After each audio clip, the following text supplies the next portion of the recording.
You are listening to PastThink.com audiobook.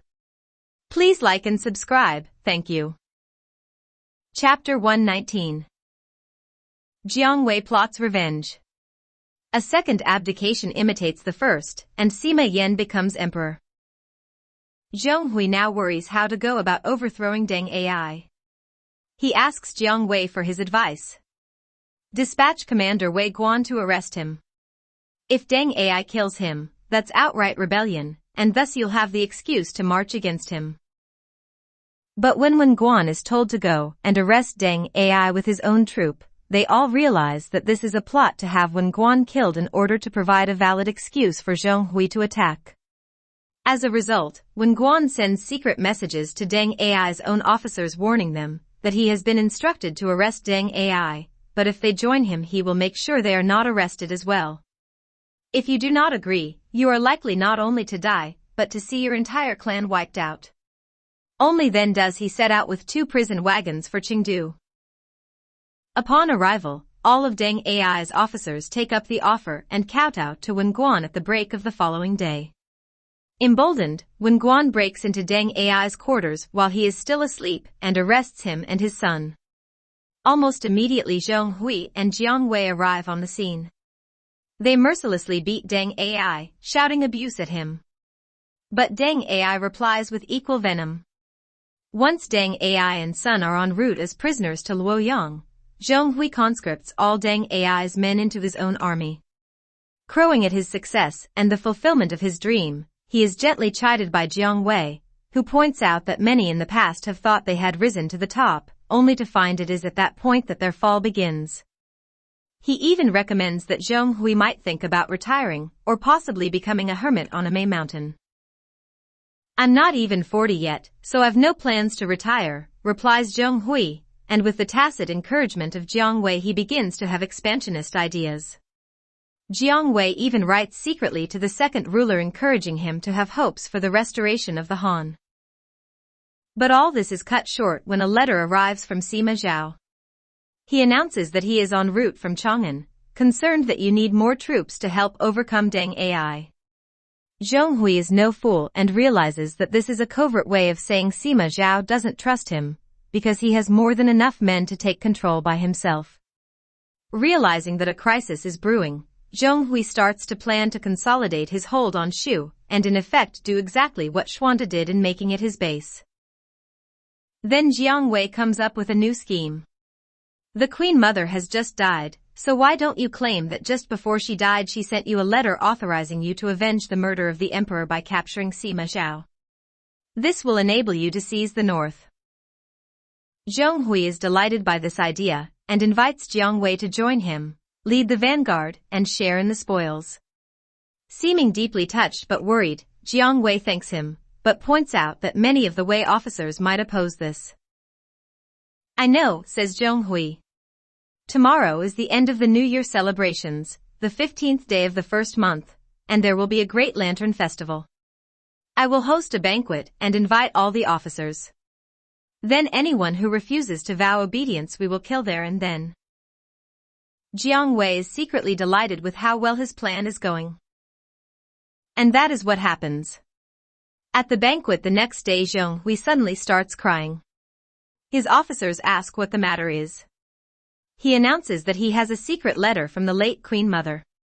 She commissioned me to overthrow and punish Sima Zhao for his crimes of killing the emperor and trying to take over the kingdom. You must all join me in this. The announcement astonishes all present, and there is a moment of stunned silence. If anyone does not join me, declares Zhong Hui, he will die. So everyone vows to join him.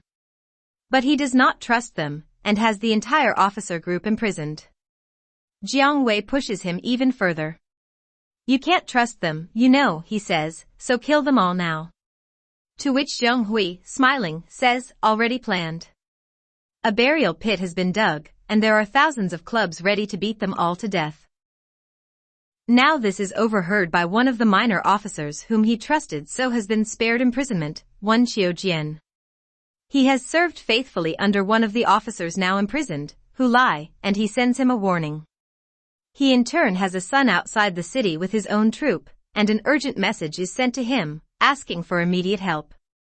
The son, Hu Yuan, is distraught when the letter arrives and summons all the other main officers still at liberty to join him in launching an attack a couple of days later, on the 18th day. This they all heartily agree to do. On the night of the 17th, Zhong Hui has a dream in which he is being attacked by a vast number of snakes. The following morning he asks Jiang Wei how he would interpret this dream. To allay any fears, Jiang Wei says this is a dream about dragons, and that means it is auspicious. Zhong Hui then gives Jiang Wei the order to go and execute all the Wei officers. But no sooner has he started the executions than Jiang Wei has a heart attack and collapses, out cold. Just as he starts to come round, the din of an attack overwhelms the palace prison, and chaos breaks out, with men rushing about everywhere. "Mutiny," cries Jiang Wei. "Kill all the officers."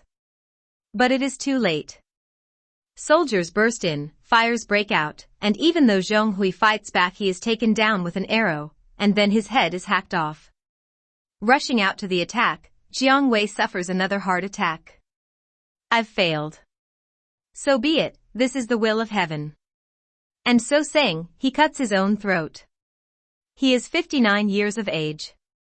His whole family perishes that day. Only Wei Guan is able to restore order, but then news comes that in the mayhem Deng Ai and his son have been released by their supporters, and Wei Guan begins to fear for his life. An officer who has personal reasons for wanting them dead offers to do the deed, and he sets off with 500 men. When Deng Ai sees the men advancing, he believes they have come to support him, so with no protection goes to greet them. He and his son are cut down in cold blood. A poet has written this about Deng Ai. Even as a youth he loved to plan and plot. In so many ways he triumphed in his role. He could read what the land told him. And just as easily, the stars in the heavens.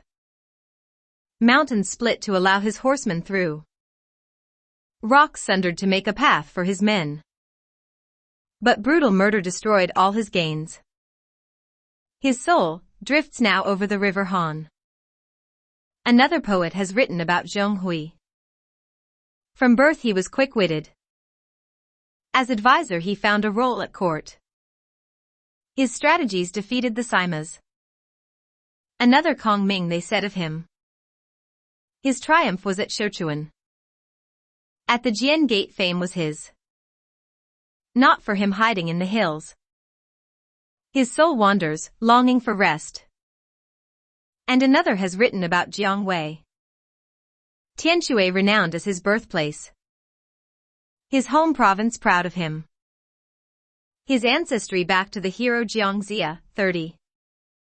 All he knew, drawn from Kong Ming. Great in courage, so what did he have to fear? Forging forward, never considering return. On the day he died in Chengdu, all the generals of the Han wept. Many fine men die that day, Lu Rui, the heir apparent, Guan Yi, grandson of Guan Yu, and so many others. It takes Jia Cheng, who arrives 10 days later, to restore order. The Wu army, seeing that Shu has now fallen and the Han have ended, withdraw back to Wu. When the deposed second ruler Lu Shan arrives in Luoyang, Sima Zhao upbraids him in public for his dissolute lifestyle, for his mistreatment of good men, and for destroying his own government. But then, acknowledging that Lu Shan has surrendered of his own volition, he awards him a minor title, and funds of not inconsiderable generosity. But the eunuch Huang Hao is publicly tortured to death for the terrible harm he has done to the kingdom. The very next day, Sima Zhao holds a grand banquet for Lu Shan and his men. At first the entertainment is all Wei dances and music, which deeply offends the Shu men. All, that is, bar the second ruler, who sits grinning throughout. Then come dances and music of the Shu, which cause the men of Shu to weep, so moved are they. Taken aside and chided by Sima Zhao as to why he is not moved by the Shu as his men are, Lu Shan simply says he is having a nice time and expresses thanks. Later Shi Zheng, one of his advisors, takes him aside and tells him he really ought to look and sound distressed. Say something like, "My father's shrine lies so far away. I long for the lands of Shu. I remember them every day. The second ruler goes back in and parrots Xijing exactly. My father's shrine lies so far away. I long for the lands of Shu. I remember them every day. This causes Sima Zhao to say, why? You sound exactly like Xijing. Ah. Actually that is quite true. Says Lu Shan. And Sima Zhao, realizing the man is basically a simpleton, also appreciates he has nothing to fear from him. In recognition of his victories and the collapse of Shu, courtiers petition Chao Huan to make Sima Zhao a king in his own right as a reward. Unable to say no, the Son of Heaven ennobles Sima Zhao as the king of Jin. But others, reporting strange omens and auguries, push for the new king of Jin to become an emperor in his own right. Encouraged, Sima Zhao enters the palace, meaning to implement this. But a sudden violent stroke renders him speechless, so much so that, as he lies dying, all he can do is to point to his heir, Sima Yen, to indicate that he is indeed to succeed to his titles. It is summer AD 264 when he dies. Sima Yen is immediately crowned as king. Sima Yen asks Jia Chong how his father compares with Cao Cao. Jia Chong points out that Cao Cao was highly successful, but feared and thought to be utterly ruthless. Under his son, Cao Pai, things went from bad to worse due to the brutality of his regime. In contrast, Sima Yi and Sima Zhao were militarily successful, and also cared for the ordinary folk. Then your father, says Jia Chong, overthrew the Shu, and his standing rose above all else. Frankly, how could Cao Cao even be spoken of in the same breath? This then leads to a discussion about how dynasties are sustained, and as Cao Pai appeared to continue the Han, could not he, Sima Yen, continue, on the same moral basis, the way? It is agreed that this precedent means he could. That is all he needs. He goes immediately to the palace rooms of the Emperor Chao Huan with his sword unsheathed. Exactly who won the kingdom for the Wei, he demands. Your grandfather and father, says a cowed emperor. Well, your majesty, says a smiling Sima Yen, frankly you have none of the skills or talents required to rule or command a country. Perhaps it is time to abdicate and let someone more competent take over. Now don't you think that is a good idea? An astonished emperor is left speechless, but an official speaks up for him, claiming that not only did Cao Cao win this, but his descendant is a worthy man. He is beaten to death for his troubles. The emperor's other advisors, seeing the writing on the wall, recommend abdication, and that way the emperor will be able to live out his years in peace. And so it happens. Early in AD 265 the emperor abdicates, and Sima Yen ascends the throne. Jia Chong reads out the pronouncement that the mandate of heaven passed from the Han, when they lost it to the Wei 45 years ago. Now they too have lost it. Heaven and earth's choice now rests upon the Sima family. With that Chao Huan is dismissed with a minor title, and Sima Yen becomes the emperor of the new dynasty entitled the Great Jin. And so the Wei dynasty dies.